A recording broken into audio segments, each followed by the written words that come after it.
بلی کا رونا مطلب کسی شخص کا جلد فوت ہو جانا، غلط فہمی یا حقیقت؟ ہمارے اسلامی معاشرے میں کچھ لوگوں نے غلط فہمیاں پھیلائی ہوئی ہیں۔ ان عجیب و غریب باتوں کا نہ تو کوئی سر ہے اور نہ پیر، لیکن پھر بھی کافی مسلمان دوست ان چیزوں پر پختہ یقین رکھتے ہیں اور مفت کا گناہ حاصل کرتے ہیں۔ محلے میں اگر کوئی بلی روئے تو بڑوں کا یہ کہنا ہوتا ہے کہ محلے میں کوئی شخص جلد فوت ہونے والا ہے۔ یہ بات شاید اب آپ نے بھی سنی ہو، مگر دراصل اس طرح کی باتوں کی حقیقت کیا ہے؟ یہ ویڈیو ضرور سنیں اور اپنے عزیز و اقارب کے ساتھ ضرور شیئر کریں۔ توہم پرستی کی اسلام میں کوئی حیثیت نہیں ہے، بلکہ یہ ان برائیوں میں سے ہے جس سے آزاد کرنے کے لیے اللہ نے اپنے آخری رسول حضرت محمد مصطفیٰ صلی اللہ علیہ وآلہ وسلم کو بھیجا تھا۔ پرانے زمانے میں لوگ اس طرح کے خیالات کو سینے لگائے ہوئے تھے کہ اگر پرندے دائیں طرف جائیں تو یہ اچھا شگن ہے،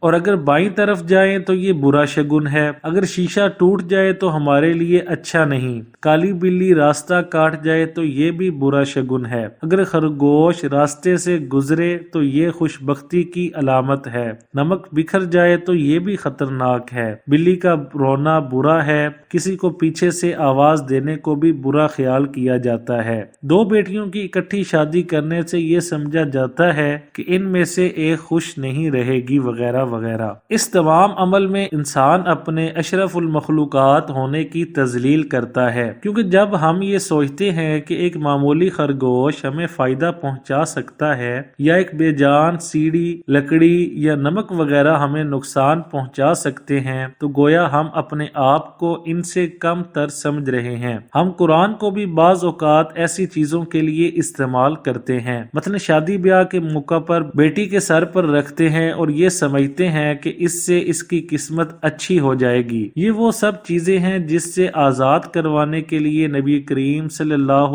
علیہ وآلہ وسلم آئے تھے، اور ہم بدقسمتی سے اور لا علمی کی وجہ سے دوبارہ انہی چیزوں کی طرف لوٹ رہے ہیں۔ ہم اپنے آپ کو غلام بنا رہے ہیں۔ اس لیے رسول اللہ صلی اللہ علیہ وآلہ وسلم نے فرمایا، کوئی بدفعالی نہیں، اس سے اچھی بات نیک شگن ہے۔ صحابہ نے کہا کہ اے اللہ کے رسول، یہ نیک شگن کیا ہے؟ نبی کریم صلی اللہ علیہ وآلہ وسلم نے فرمایا، صالح کلمہ، یعنی اچھی بات جس کو تم میں سے کوئی ایک سنتا ہے۔